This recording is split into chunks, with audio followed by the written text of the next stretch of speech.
Back in February, the UK government had reportedly conceded that there will be physical checks at ports of entry in Northern Ireland. However, the same government's failure to acknowledge the extent or even existence of additional checks and processes required by the Northern Irish Protocol was hindering preparations for its implementation.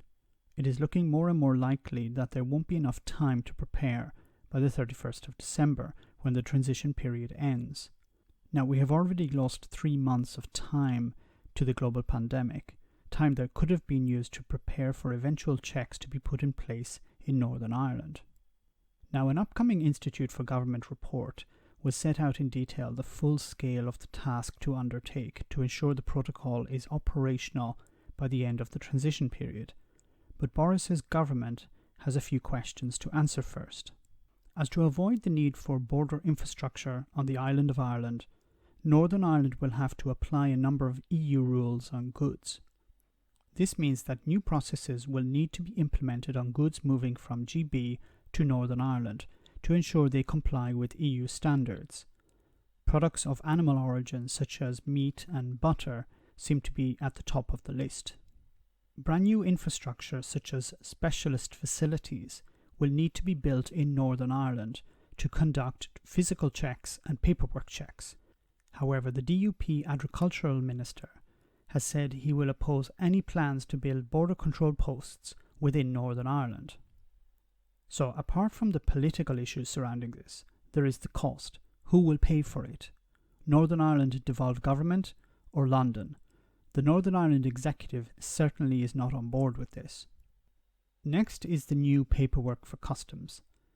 Goods entering Northern Ireland from Great Britain will need documentation such as customs declarations and safety and security declarations to determine the risk that any goods entering Northern Ireland might break EU rules. This, of course, will mean more investment in existing systems for customs administration, both in training existing staff and hiring additional customs officers. It is believed that training can take up to 6 months, therefore not giving us much time. Finally, the government will need to train up any businesses involved in GB Northern Ireland trade on how to prepare and the kind of information that traders might eventually need to submit. This is an entirely new process that cannot be based on some legacy system or process, and it needs to be completed by the end of this year. Also, the government hasn't explained how much it will cost and how much support, if any, there will be for businesses who will incur costs related to this new process. When we look back at previous Brexit deadlines, how ready businesses were was a major issue, and many companies had complained about the lack of information from government to deal with the new world post-Brexit. The British government predicted that between 30% and 60% of traders and only 5% and 20% of small and medium-sized businesses would be ready post-Brexit. If something similar plays out in Northern Ireland, we're looking at some major headaches for businesses, but costly ones too. Let me know in the comments, guys, what you think. As always, your comments are greatly appreciated. Thanks.